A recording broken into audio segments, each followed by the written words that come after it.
Hello, everybody. I'm Smitty, the Wind Dummy, bringing you episode number 77 of the Players Meeting. We got a fun show tonight. We're going to have a little dude from Council Grove, Braxton Inc. Guy can talk some disc golf, and I'm looking forward to hanging with him for a while. We're going to check out some local A tiers and some A tiers around the country and in Canada. We're going to talk about the Kristen Lott situation and what we think it means going forward for her. And we're going to look forward to the Green Mountain Classic at Smuggler's Notch. Just a fantastic event to watch over 4 days. Two fantastic, beautiful, amazing disc golf courses that everybody should want to go play. Definitely on my bucket list. We're going to look at the picks from last week, see how well 2 weeks ago, see how I did against Greg. And then Braxton and I are going to make some picks, and it's going to be a good show. So without wasting any more time, let's bring in the dude. What's up, Braxton? How you doing? Man? Oh, I'm good. I'm good. Yep. Yeah, I'm excited. This is going to be fun. I've been missing being on here. Well, we'll get you on here whenever you want to come on. You have an open invite. You just let me know if you got something going on and you want to peep in and give us a little talk and tell us what's going on. So I don't think I've seen you since Junior Worlds, maybe Harrington. Browns. Okay. I was caddying for my mom. That's right. Yeah. Oh, yeah. Caddied for your mom. At Aces and Eights. Yep. So that was fun. That was a fun finish for me and Jordan. We went to a playoff and we got heckled by a drunk guy. So that was a good time. I saw that. So that was great. Have you gotten any other disc golf other than that? You said you were practicing a little bit today. Yeah. I haven't played for a while. I just got back from being sick after Aces and Eights, and then I took a break for a while, and today was my first day back, and I felt good. I think you take a little bit of a break, and then you come back and realize how much you miss playing disc golf and, like, how much it impacts your life and how much of a stress reliever it is, I guess. But, yeah, I'm definitely glad to be back and playing. Yeah, heck yeah. What happened to you after Browns? What'd you get sick with? I'm not sure. I think I had COVID, somewhat of COVID, but yeah, it was not fun. Rotten dog. You probably the person that gave it to me. Oh no, then I didn't have it actually. I went down to Hayes and I felt not normal on Friday, but not sick either, just off a little bit. And I played Saturday and shredded it. I don't know if you saw that. A 1077 rated round was amazing. And played pretty well the second round as well. And we got back to the Airbnb and I just felt spent. I felt sunburnt or windburnt. I just really felt sunburnt, but it wasn't really super sunny. Yeah. Sunday I got up and I was feeling pretty rough, but I still didn't think I was sick. I just thought I was just off, but finished, got up Monday morning to go to work and it wasn't happening. So yeah. I think fatigue is what comes with COVID a lot. Like your body just feels like it does not want to do anything. Yeah. Yep. So well, we're back. We're back after sickness. Yeah, we are. We're back at it. And I actually was back this last weekend. I played the local A tier here, and there was I think 56 open players. Wow. Yeah, so I did some math. I always punch it into the calculator and see what it would be, and if I would have played 50 and won, I would have got just over $400. And I thought like 7th or 8th or something in open I felt like was doable. And it would have been about the same. And I thought it'd probably be more fun playing with some of those guys and it would be a good test. And I did. And I gave away a lot of strokes the last day and to finish up both rounds. So it wasn't fun that way. But dude, I saw some shots that were Yeah. just ridiculous, man. Yeah. I mean, I saw Bennett throw one Yeah. so far on hole one. I saw. Have you ever played with Troy? Yes, that kid smashes. Yeah, dude. Yeah, and he is rapidly becoming one of my favorite people to root for. The dude is just a solid dude. He had his disc golf bag stolen from the motel on Saturday night. Showed up to the tournament with a loaner bag and some other discs. And if that was me, I'd be toast. I wouldn't be ready Yeah. to play. But brand new disc to him and smashing. Mm-hmm. Smashing. So what were you practicing for? What'd you get out there and practice for today? You got something coming up, don't you? Yeah, Flint Hills Open. We have it every year. I usually help my dad set it up. It usually doesn't take that long to set up. It's 18 temporary red baskets from Darren Bottom, and we put it in, and it's a 2-round tournament. The course is pretty big for 18 temporary baskets, but it's definitely worth the visit to Council Grove now that it is sanctioned. And yeah, the course is fun. I think the holes, we changed a few of the holes just to make it easier to access the next one, because I feel like last year you're walking to the next hole a lot. And yeah, it should be fun. I think we're almost just around full, almost maybe. I don't know. Woo. But yeah, I hope we get it full. It'd be great. I don't get to play it. I am going to be helping Craig run a tournament down in Anthony. Yeah. On the same day. So Yeah, we're at 52. wow, nice. There we go. Yep. Yeah, it looks like we Nice. should have a good turnout. And you were telling me they were kind of giving you the business, you felt like a little bit. Yeah, they are trying to run us out a little bit with what they're trying to make us pay to get us on the property, but I don't think we are going to let that happen, because we definitely want to like stay there. It's a good course to play. It's a lot of fun. Yeah. Well, they're often driven by dollar signs, and if they're losing more revenue by closing the disc golf course down and letting you,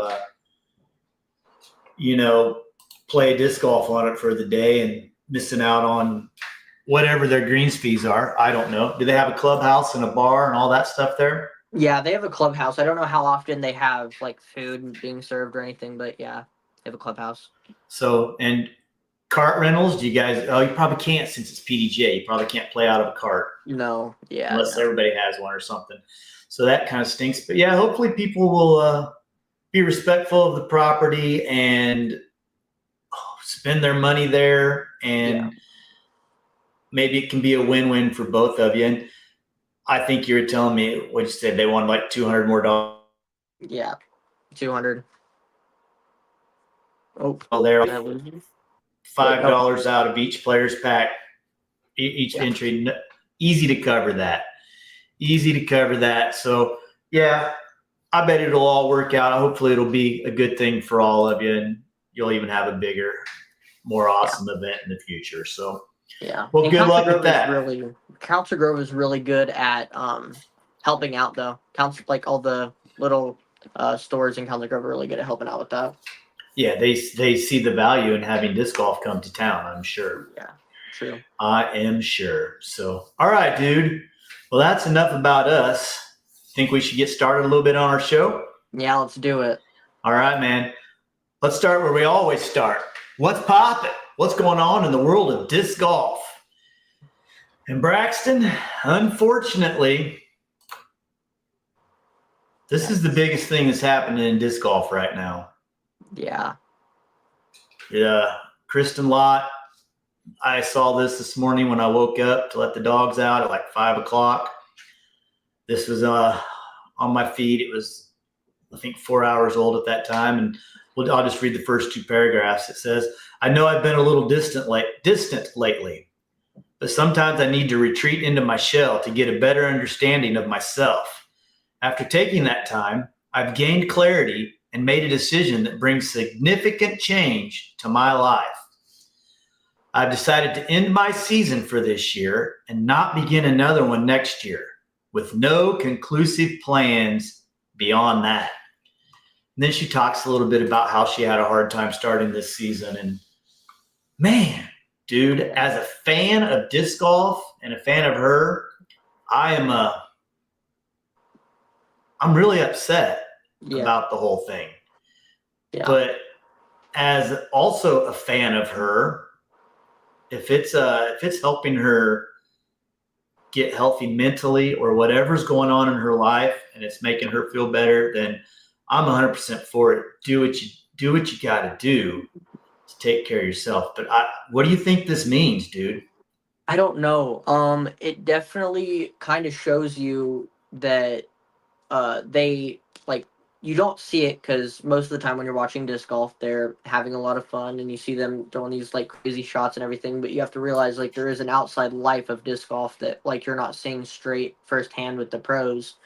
And I'm not gonna say very few, but very few of the pros show their outside like human on the disc golf course.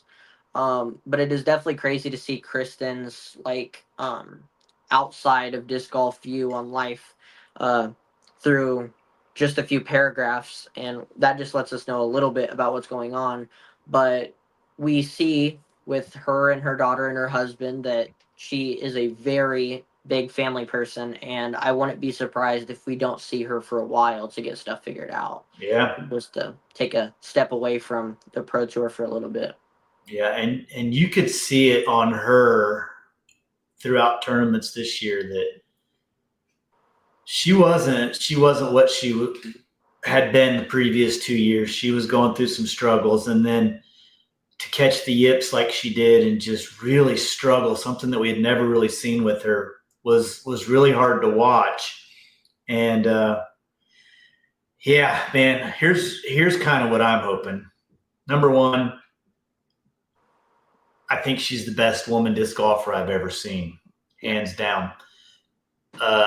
In all assets of the game, as a player, as a promoter, as the face of the sport, she was everything we could ever want in an ambassador of the game. Yeah. I'm hoping that what she's truly taken a break from is the tour. You know, I don't care if she comes over here and plays Music City Open, Waco, whatever's on the tour next year. If she shows up at the majors, I think that would be awesome if she gets herself right. And, you know, that to me, if she could play the Worlds and European Open, surely we'll see her there. Hopefully, dude, I don't know. I just hope that she's just taking a break from the tour, but not from disc golf as a whole. She says later in that article she still loves the game. Yeah. And you don't step away from something you love, I don't think, at least. And if you do, I don't think you step away that easily. But yeah, I 100% agree. I hope she comes back for Worlds and the majors, and I guarantee I don't think I can guarantee it, but I definitely think we'll see her at the European Festival and the European Open, like the ones that are closer to home. Yeah, I sure hope so. I mean, I can understand being away for weeks and months at a time is really hard on you. And I predicted a couple months ago that, number one, I thought she might be done. Mm-hmm. I don't remember who I said that to, but then I thought that maybe she was going to leave Latitude and join that new Estonian company that was opening up, because this is a contract year for her. Yeah. And, well, I thought this was a good sign and an awesome gesture, right? Yeah. This is from Latitude. It says, since 2017, Kristen Latt has been an integral part of Latitude 64. In 2021, we signed a historic agreement with Kristen, and her career propelled forward from world championships and into the future. Latitude 64 has and will stand by Kristen's side. And it talks about, as Kristen enters a new chapter of her career, we will forge a path sustainable to Kristen's new life directions. While Kristen may not be touring in the near future, Latitude 64 will continue to provide opportunities and support Kristen. And then there's a little bit more to that as well, but that seems like a positive thing to me, man, that Latitude is going to continue to support her, and hopefully they realize maybe we can, get her out there in a limited thing. Yeah. I don't know. It kind of puts a weird taste in your mouth though for next season to come, and you'll just be hoping to see Kristen's name on the next tournament, honestly. Yeah, she was on the Throw Pink registration for a long time, and she pulled off of that in the last couple of weeks here. And yeah, man, I don't know. I guess we'll see, right? Yep. Guess we'll see. So, well, let's talk about some disc golf that did happen. Awesome. I didn't get to talk about it last week because I was under the weather, and we'll just hit on it briefly. But we had the Great Lakes Open. How much of it did you get to watch? I watched. I don't think we have a Disc Golf Network, so I usually just watch highlights. But Jake Hebenheimer definitely made quite the leap to the top of the scoreboards this weekend. That was a lot of fun to watch. If you think a tie for second's pretty good. Yeah, that was pretty cool. It definitely looked like there were a few times where Gannon wasn't grasping the lead like he usually does by like 5 or 6 strokes. Like it definitely seems like Jake and Calvin and Ricky all had quite a pretty good chance going into hole 18. But, Gannon's not his first rodeo in that type of situation, so he pulled through with that. That kid, man, I'm going to touch on what Tyson talked about, and we'll talk about Gannon. Yeah, I think the bag thing has been in the works probably for longer than we know, and I think that I'll put the comment back up there for I don't know if you saw it, but I think that she'll still make money off of the bag, and I think she'll still make money off of her disc sales, and yeah. I agree. Yeah, for sure. But yeah, Gannon, dude, 4-round tournament. He's never going to be out of it, I don't think. No, it's insane. He didn't have his best stuff the first couple of days. In fact, where was he? He was I don't have it here. But yeah, I mean, he was not even on the chase card, I don't believe, after the first day. And I knew that by the end he would be in it. And that roller on 18 with the tournament on the line was nuts. And man, what total confidence to go up there and throw that scary roller through those 2 big fat trees with all that OB everywhere. And incredible. The kid's nuts. Yeah, he was tied 13th after the first round. Yeah. He was only 5 down.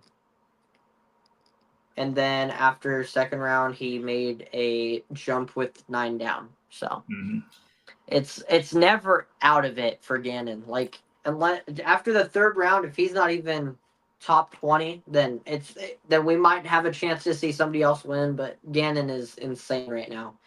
Yeah. He's definitely the next big thing, and he has been for a while. And it's always like, as much as you like didn't want to see Tom Brady win, but it was fun to watch it. You know what I mean? Like, it's just always fun to have somebody new compete. That's that Brady comparison's a good one because it's easy to not like Gannon. Yeah. And not root for Gannon, because if you see Gannon and AB on the tee, AB's going to throw that disc, and you're going to be like, dang! Yeah. And then Gannon's going to throw it, and you're going to be like, oh, wow, big deal. And they're going to be – I mean, AB might be farther, but we're not talking hundreds of feet farther. We're talking maybe just farther. And that kid, like Tom Brady, never shoots himself in the foot. He's always going to be putting it in a good spot. Yeah. And like Tom Brady, some buck is lucky. Yeah. Yeah. It always makes me laugh when like you see Gannon like putting and he's like 100 feet out. Like he's putting from 100 feet out, and the second he misses it, he's like, I'm jump putting from this distance. I'm like, hoping to make it. And you're like, this is gettable? Yeah. I don't know. It's insane. Like the kid is how tall? Tallest player on tour. Yeah, he's tall. That's what Big Germ said. He's probably 6'5" or more. Yeah, but yeah, if it's a 4-round event, he's going to be hard to beat. And like you said, Jake had a shot at beating him. Yeah. Now Jake wasn't on the same card as him, which is probably good for Jake. Mm-hmm. But there's a couple of dudes on the card with him that had opportunities that just didn't take advantage of them. Calvin. Gosh dang, dude. He is just wearing out the face mask all the time. If he could put 3 inches higher. Yeah. He has that like scoop putt, almost like Gannon has, but Calvin's is more like all arm and a lot of spin. But yeah, it does seem like he hits face mask quite a bit. But he gets it nose down and doinks him 2 inches low. And then the other one is Rick. Yeah. Rick took the lead fairly late in the tournament and then throws the dang thing right out of bounds. Yep. Makes an incredible putt to only lose one. Mm-hmm. Throws it out of bounds again. Yeah. And then 17 has a shot to get another stroke and doink right off the mask, which it wasn't an easy putt. It was a scary putt. But when the tournament's on the line and the pressure's the highest, I think if there's one dude that I would want putting, it would be Ricky Wysocki. I've seen him do it so many times. I mean, if Gannon Burr's off the table. Yeah, that's very true. But you know what? We've never seen Gannon make a super high pressure clutch putt. I can't think of a tournament that's come down to it. The only one I can think of is when he lost to Alden Harris like 3 years ago in Missouri. Mm-hmm. It was like a plus or a qualifier, whatever it was that time. He had a putt to win and missed. So I don't know if we've seen it yet. It's going to happen if anybody can ever hang with the kid. But it's just like he never you have people that make mistakes on the disc golf course, and that's what you try to do when you try to get better at disc golf is you try to limit those mistakes and capitalize on others. And Gannon's final round was bogey free, and he rarely makes mistakes on the final round. Like, I don't remember the last time I've seen him choke a final round. It's just insane. He goes out there and plays every single round like a carbon copy of the tournament before. That's right. Of the round before. His game is very repeatable, and he does make mistakes, but he covers them up really, really well. Yeah. Yeah. It's good to see. It's good to see Aaron Gossage back up there. Lucky. Yeah, I mean, Goose is one of the best off the tee. If he ever completes the whole thing, he's gonna be in it. So let's look at first let's look at this list again. Other than Jake, are there any other names in this top 10? We have like a 6-way tie for 10th. Any other names on there that surprise you? AJ Carey. But AJ Carey, Andrew Marwee, Jake Mon, but Silas, I mean, you don't see Silas up there that much anymore. Yeah. Well, AJ is the one I was thinking about. I haven't seen him at the top in a while, but yeah, that's the one. And then there's Paul McBeth again in the just outside the top 5, having a really good year. But he after the first round, it sure looked like beast mode was locked in. But I think the biggest surprises in the top 10 are probably Jake, AJ. I mean, we've seen Jake Mon up there. Casey Yep. White getting up there. It's not really, I wouldn't think a Casey White type course, but yeah. There's Chris. I mean, we haven't seen Chris up there in quite a bit, have we? You might be shocked if you look at that dude's stats. Really? No Yeah. way. Wow. Yeah. Yeah. All right. Well, let's look at the gals. All right. Yep. Let me see. I don't know how Holland Hanley isn't winning all these tournaments. Yeah. Well, I do know how. She's blowing it Yeah. in the last round. And what we don't see here is that Silva shot a 10 down the last round to make up all this ground and only lose by 1 to Missy Gannon, who didn't know where Silva was. Yeah. How many cards back was Silva? I think she was Chase card. She was Chase. No, just Chase. I think. Yeah. Just Chase. Yeah, just Chase. Or, yeah, just Chase. Yeah, that's insane. It is definitely crazy because Paige was in first after round 1. Yep. And Paige and Paul. Yeah, I don't know. It's kind of cool to see like women's shoot 10 down like double digits, especially in the final round where the pressure's on.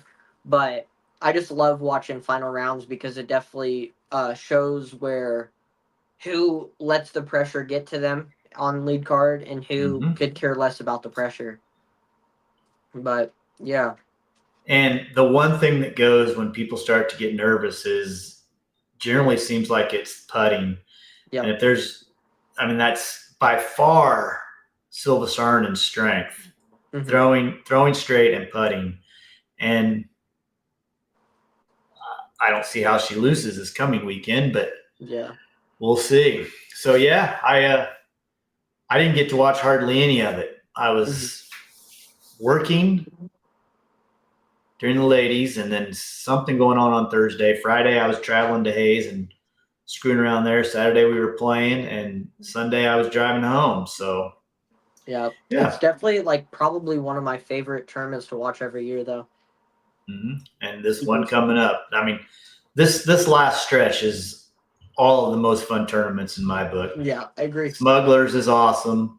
Maple Hill is awesome. USDGC is still my favorite, no matter what other tournaments are on the schedule, because it's just incredible. And I think the thing I love most about them, they're all at the same place, and we're familiar with what's going on. And I've said it before, we have this history of what happened there. Before it started, you and I were talking about Silva blowing it just last year to Kristen, and I think it was last year, they had to travel up and down on the golf cart.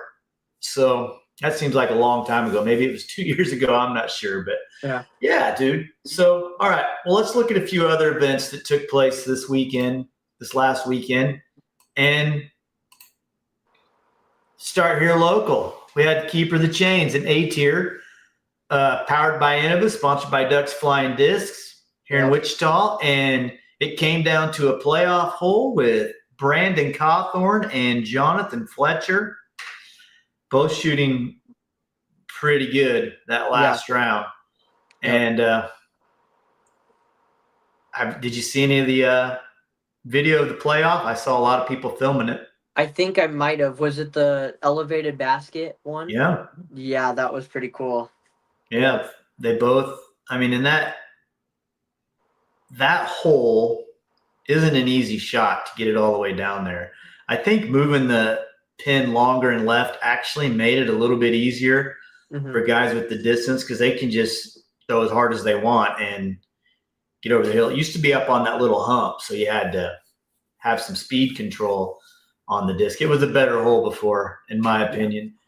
But Fletcher had I think it was about 43, 45 feet straight into a headwind, and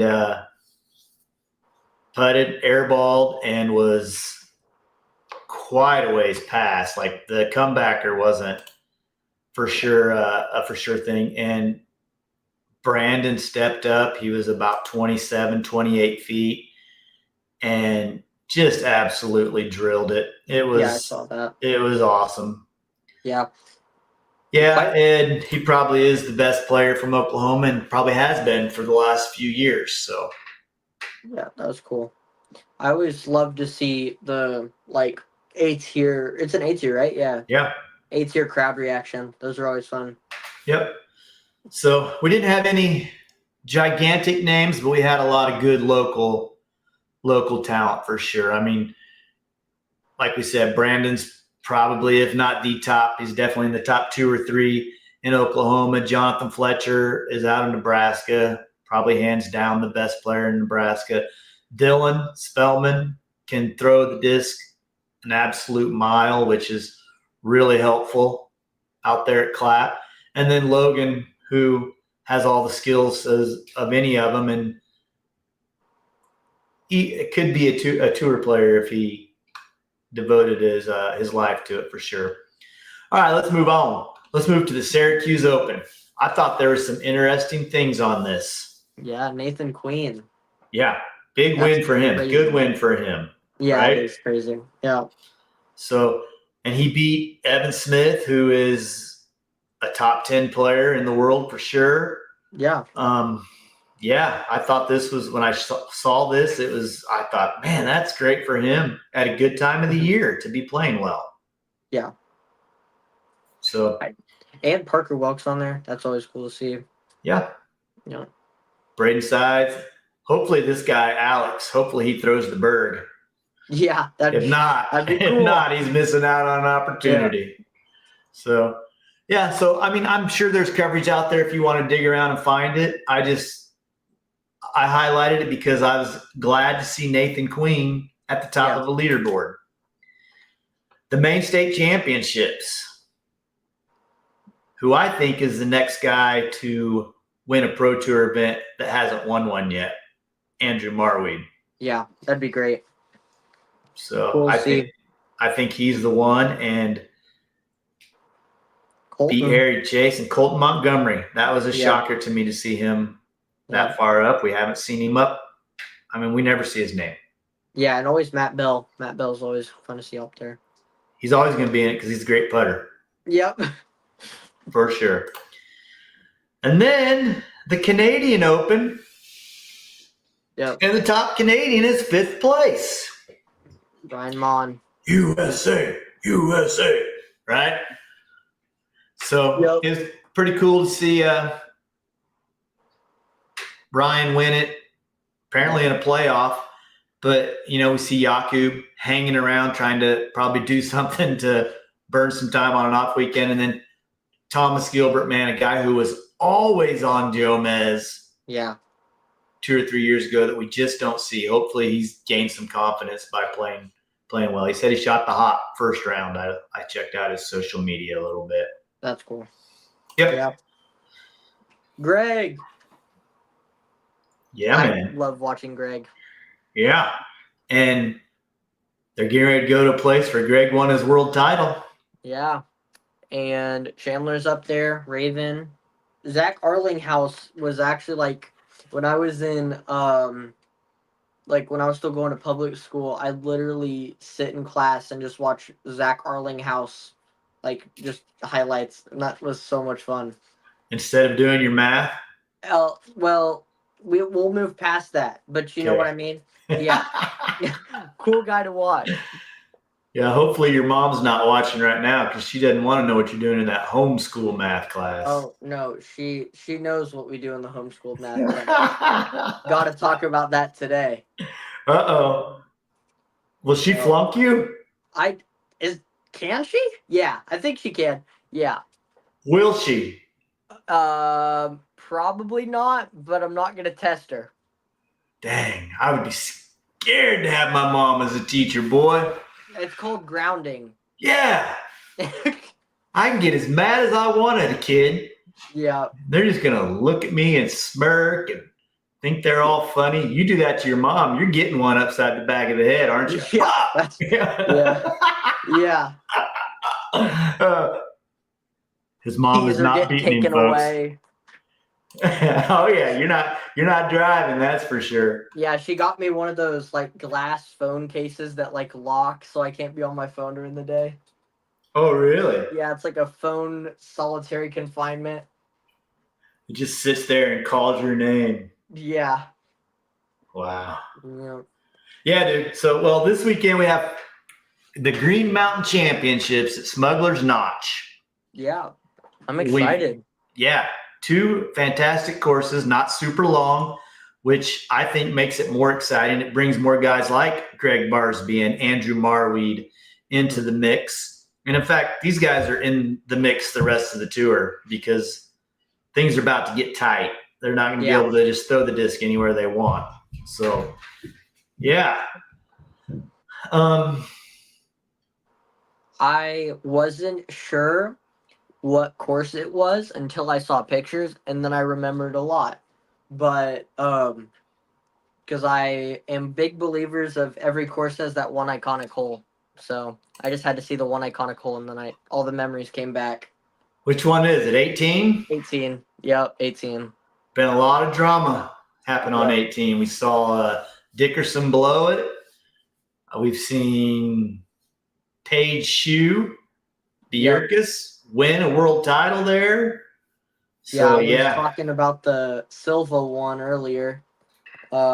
Silva blew her lead to Kristen on 18 there for last year's Green Mountain, I think. But yeah. yep, yes, sir. So well, let's do this. Let's All look at right. my picks from last time against Greg because Greg just chimed in, and then let's come back and make our picks and talk about why we're making our picks. Okay. Awesome. Let's do it. All right. So yeah, it was a heartbreaker. There was a heartbreaker. So last week, Greg and I went head to head. Sleepers, I went with the Goose Man because Yep. Greg stole my dude. He went first and took Luke. I was going to take Luke. I'm glad he took him because Luke only did 6 better, getting Greg a yellow. And the Goose Man went off getting 19 better than what he normally shoots. 5th place, getting the big guy, the green. Yeah. So cool. Thank you, Greg, for stealing my pick. I appreciate that. Then we move into the stink, and we both did pretty good. Neither one of us were ever in jeopardy of buying Roadhouse. Greg went with Sully, which I laughed at him and told him it was a terrible pick. I guess he knew more than me because Sully shot 27th, average finish 17th, getting Greg the green by 1 place over Kyle Klein. Yeah. See, and now Greg's throwing shade saying I stole his shine. Ah. I always give the guest the first choice. He could have went shine. I went Vinny. Yep. Mainly because I picked him in Survivor League. And he got, I don't think that's right. I think he actually got 3rd. But yeah. And then Greg went with his only MVP guy. Greg's a big MVP dude. Yep. He went with Simple Simon, Yep. who got 9th, who earned him a yellow. So we went green, red, green, and yellow, green, yellow. Not a bad week of picking for the two guys on our most watched show. Almost 500 views, which is, for me, about 499 more than I expect to get each week. Yeah, it's pretty good. Especially when Greg's one of the guys I'm counting on to watch it, and he was on the show. So that's a lot of new accounts made on YouTube. Yeah. So, well, let's get into our picks. All right.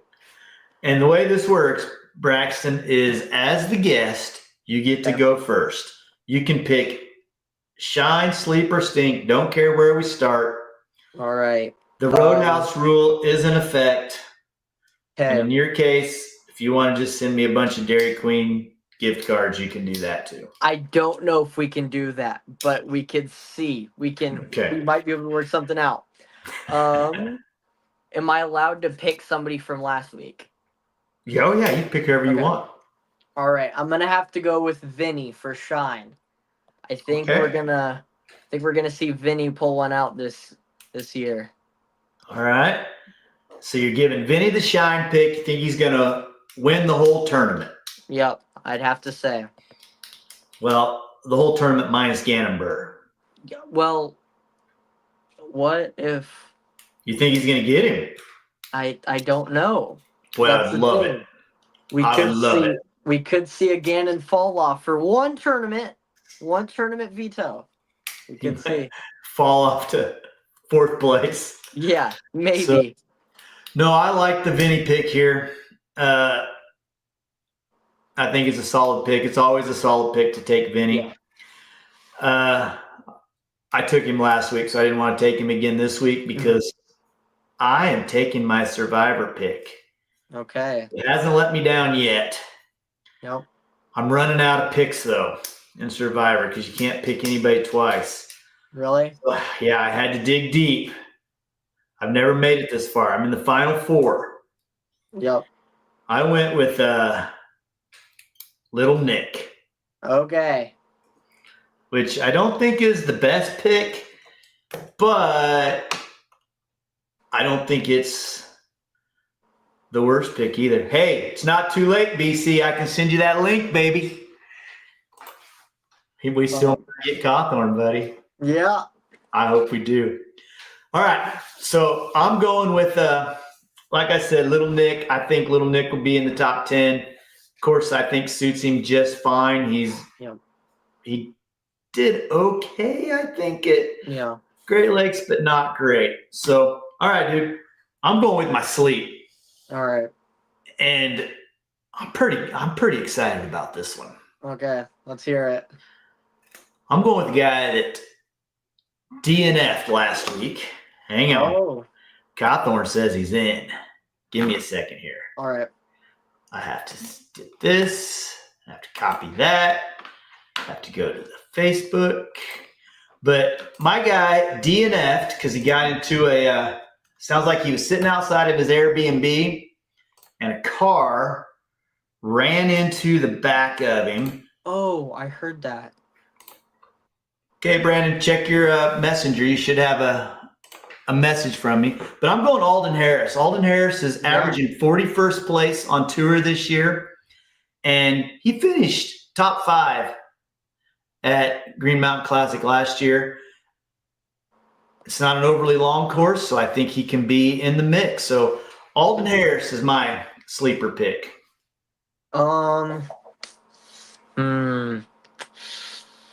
Yikes. I don't know. Sleepers are fun because there's so many. Yeah. I don't know. I think I got to go with my guy, Matty O. I like it. Let's say it. I think that we haven't seen Matty O for a while on that top 15, top 10. So we're going to hope to see him up in this top 10 this week. I'm going to be looking forward to it. Might have to pay for a subscription to watch some Pro Tour. But, I can send you Matty O up there. I can send you my link. All right. Let's hit the stink real quick. Ooh, right. I don't know if I can say that with you. Let's talk about our stinks real quick. Okay. And then we'll bring in Brandon because he's in the wind tunnel. I'm excited for this. All right. So who you got for your stink and why? Who do I think's not gonna play well? Yeah. Can I just say Gannon? Okay. Yeah, for sure. Hear me out. Okay. Let's see Calvin go first. And then let's say Gannon doesn't have the best tournament this week. Okay. I love it. Now we could either clip this and I could see this on Facebook in about 5 to 6 business days, or Gannon doesn't play well and I get some food. Well, but you realize that if Gannon wins, you owe me food. I'm going to take my chances. Thank you. I love... I'm going to take my chances. All right. And I'm going Ezra Aderhold. Yep. Mainly because he's a bomber. He's also a fantastic putter, but Yeah. I just don't think this course is great for him. Yeah. So hey, let's bring in somebody. Awesome. Let's do it. We don't do interviews very often. Let's see if we can get him here. Let's go here. There he is. The What's man up, guys? of the hour. How's What's it up, going? Brandon? How y'all doing? Good. How are you? I'm doing great. Sorry I wasn't able to make it earlier. I'm actually sitting at the gas station right now on my way home to get some dinner with the wife and kid. We'll take it however we can get it. Do you know Braxton?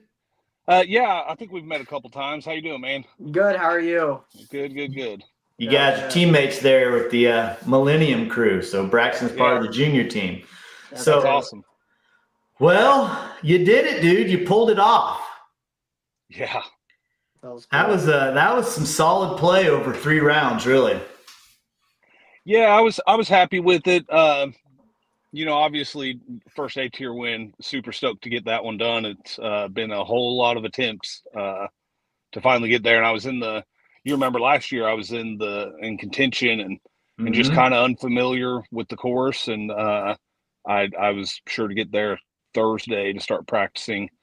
Practice Thursday, took it light on Friday, and made sure not to gas myself out before the competition began. Yeah, and I don't think the 2 clap courses changed at all from last year. Really, I think they were really the just same. hole one's basket location. Yeah. Which Braxton and I were talking a little bit earlier. I think it might be easier for guys that can throw it that far, being a little longer left. You don't have to worry about blowing past the hill. Yeah.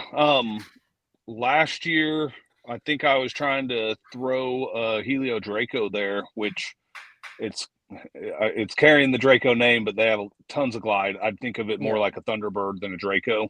Yep. But just trying not to go too far. But definitely all week long, I was working on my low ceiling laser beams and trying to get prepared.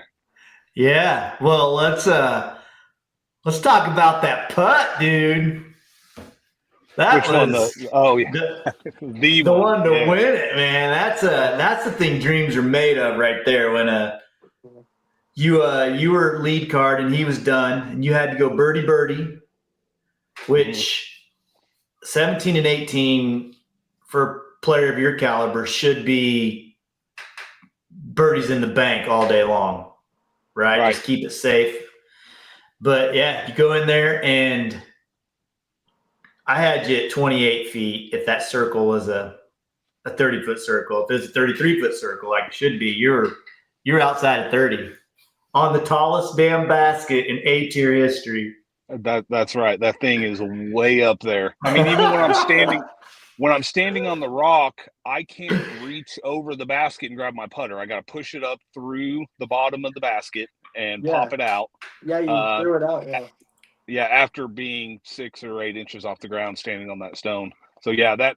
What's funny is we have a basket like that in Tulsa at Hunter Park, hole 16, that we utilize, and so I've got some experience at putting that high.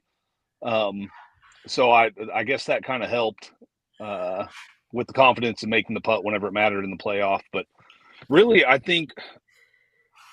I don't know. I did a really good job at kind of just staying in it mentally down the stretch. I was flagging a little bit and kind of low on energy and not really hitting committed angles driven lines in the wind. Probably, I don't know, like the whole 9, 10, 11, I was starting to miss my shots. I was managing to save a bunch of pars, but so we got to 15, which kind of suits my game. I think Harpool had me by 2 at that point.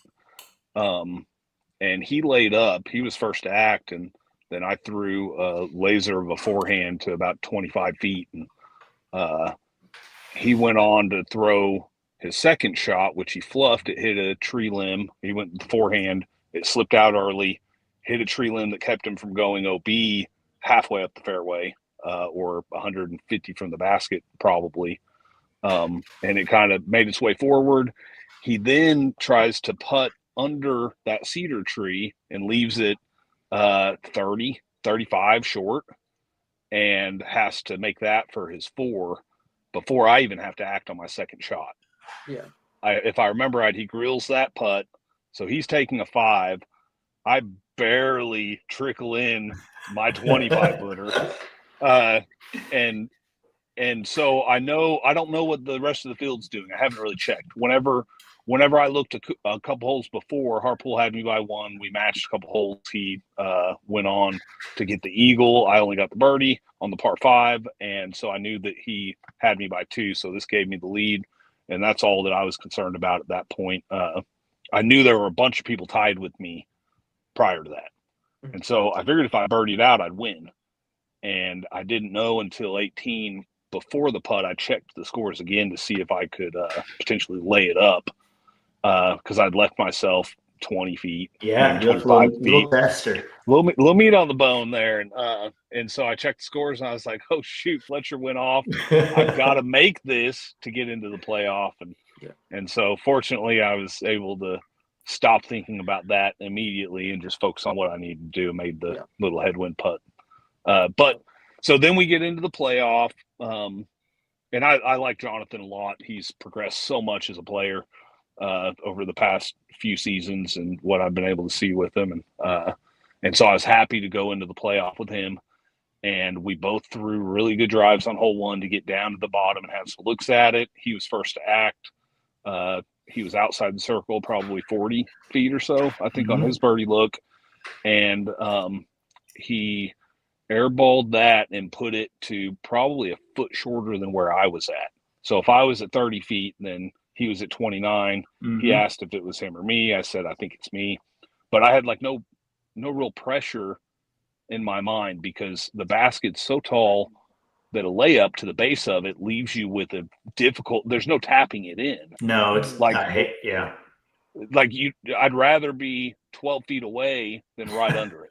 Yeah, honestly, because like it's such an awkward angle. You're like either trying to hammer it in like a tomahawk or something like that. It's very weird. I told the people around me, I said, Cawthorn's happier to be at 3 feet inside the circle than to be 3 feet from the pin. He's happier to be out there. It's an easier absolutely. It's a better angle, and so during the first hole of regulation, when we played that the first time through, I was left side of the basket, looking at a headwind putt. So somehow the wind shifted because this time I was right side and it was a headwind again. It's Wichita wind for you. But I was probably 40, 45 feet, and I gave it a run and hit the cage, and it put me in that awkward spot. So like my mindset was I'm gonna try to make this putt. It's definitely not going to be low. And if I miss it, it'll be an easier tap in than I had in the first round. And he's still got a hard putt. So I thought, I could end this right now and just can this thing. And fortunately, I was able to do that. I was so stoked on it. Yeah. Oh, man. How many times you watched that video? Several. But the video, so I really can't wait for the coverage to come out. Hopefully Lucas will get on that kind of quickly and we can get that turnaround on that.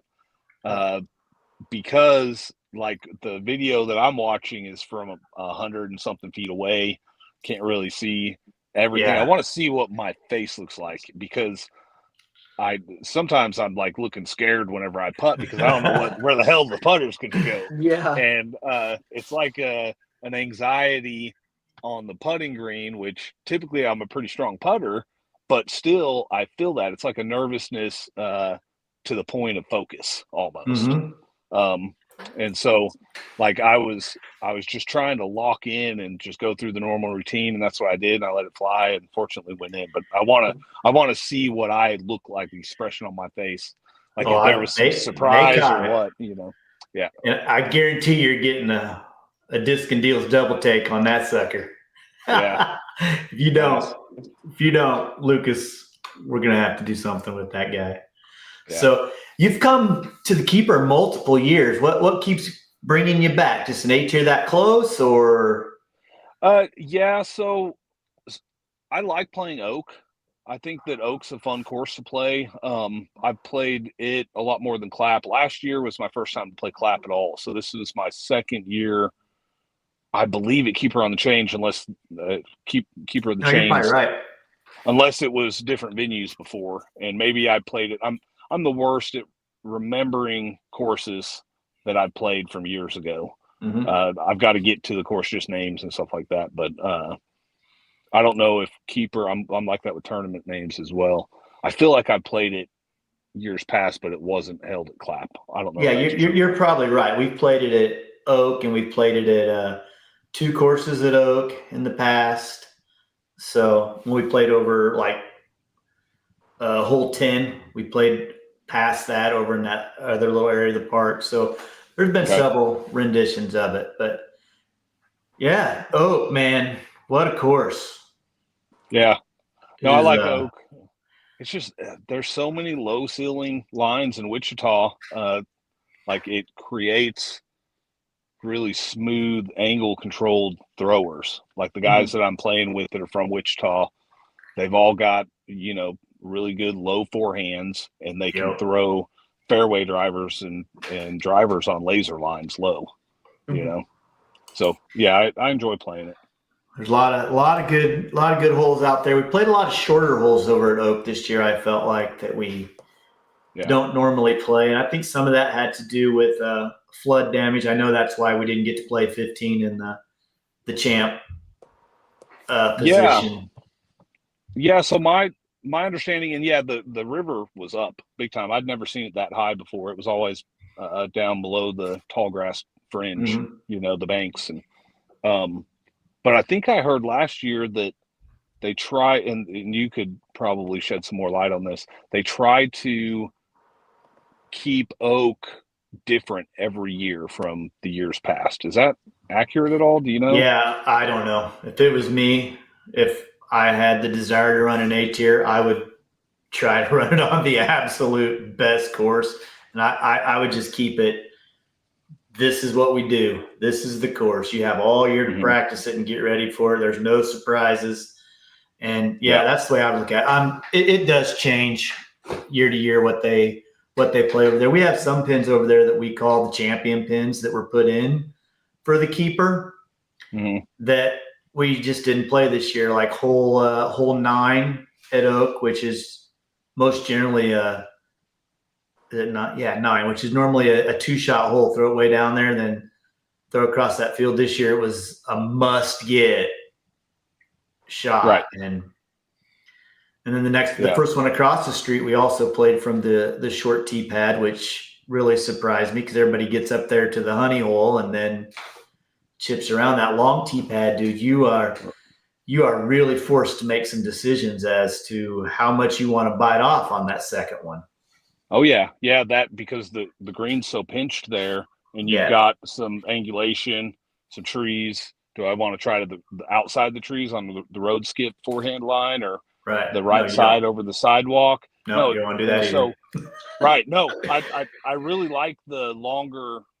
It feels more like a par 4. Like that one, if I was tempted to, it's almost at the edge of my forehand to put myself into shallow circle 2. But everyone just throws up to where they have a little 120, 150 foot upshot. And whereas if you're having to throw a 300 foot shot into a super pinched screen, you're going to create a lot more separation on that hole in particular. Oh yeah. People are going to blow up on that one for sure. Hey guys, sorry to cut this short. I'm sitting here at the gas station. My wife's probably wondering where the heck. All right, dude. No worries, man. I'm glad you stopped by for a little bit, and congratulations again, congratulations. Dude. Thank you very much. All right, boys. Y'all later. Have a good night. All right, bye. Man, that's cool. Yeah, you're part of the first winter interview we've had. How's it feel? Are you honored? Yeah, that was cool. Yeah. Maybe that's something we try to do. Maybe I try to hunt down winners and bring them in, but who knows?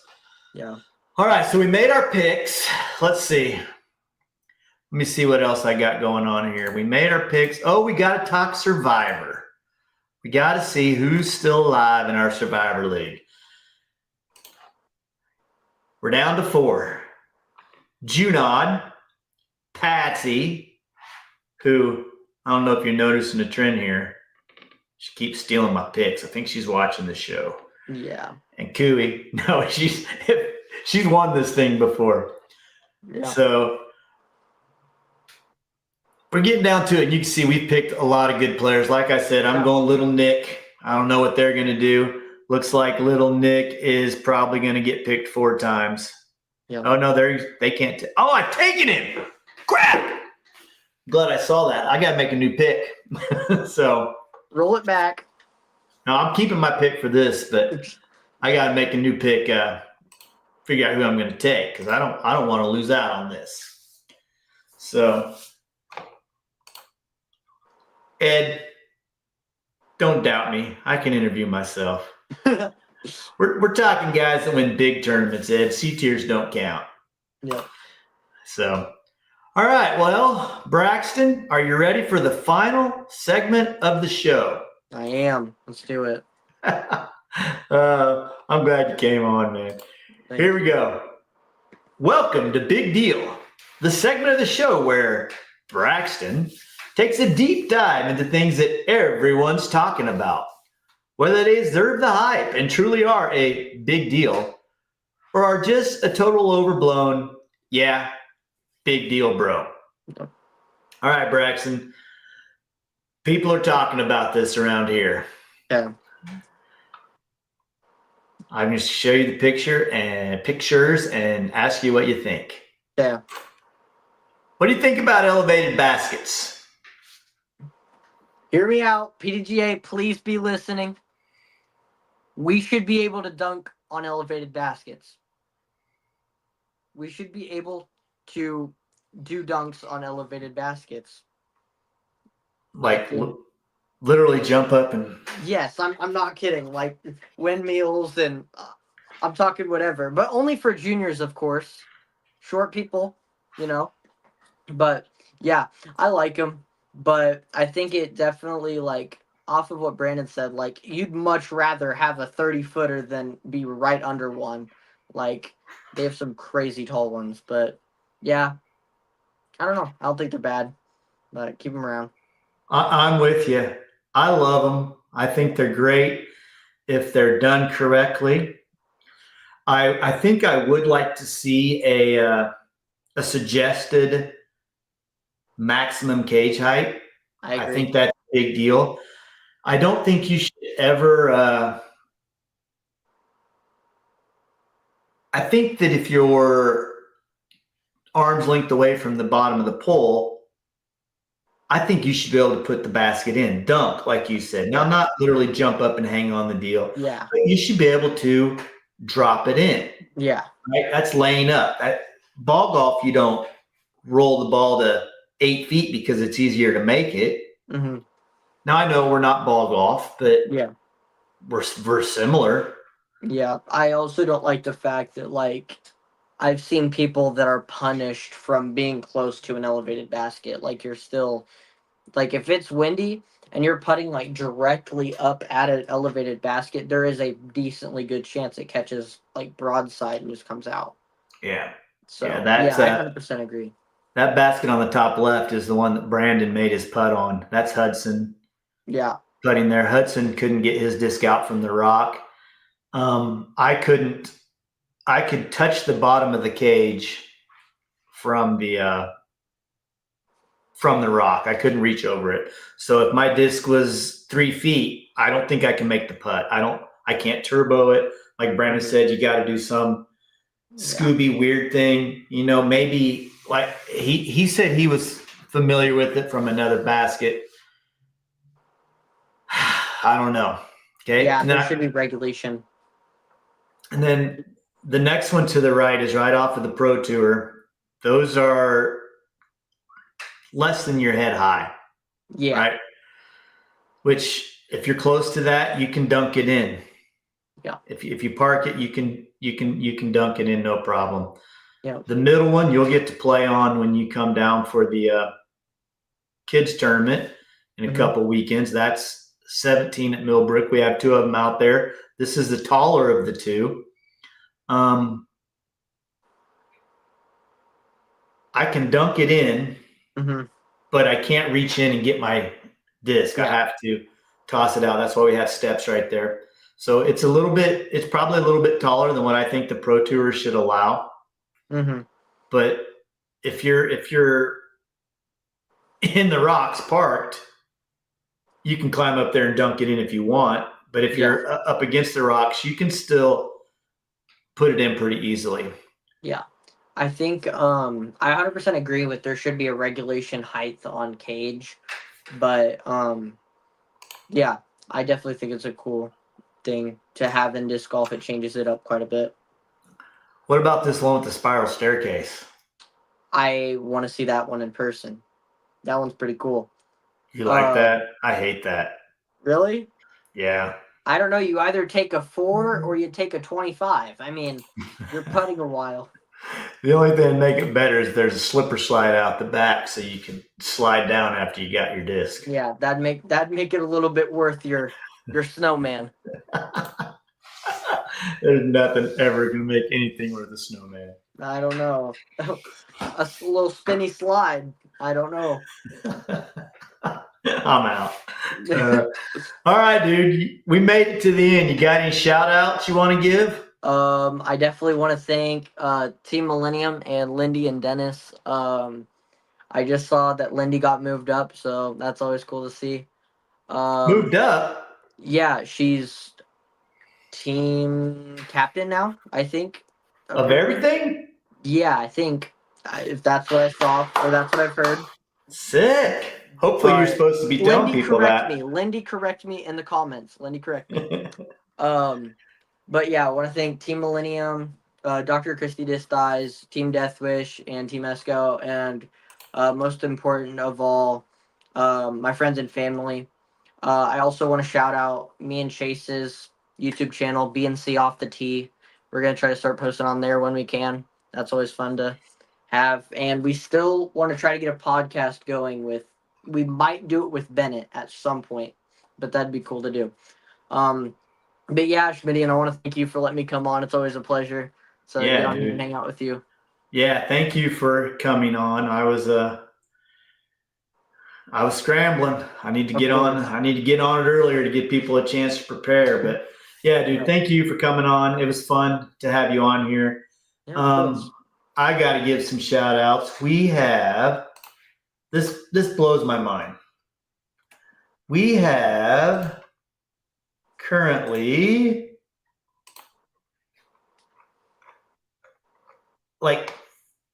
I think 50-ish spots sponsored for the kids tournament. Wow. From disc golfers. We've got Joe Montiel with 34th State Media, Anson.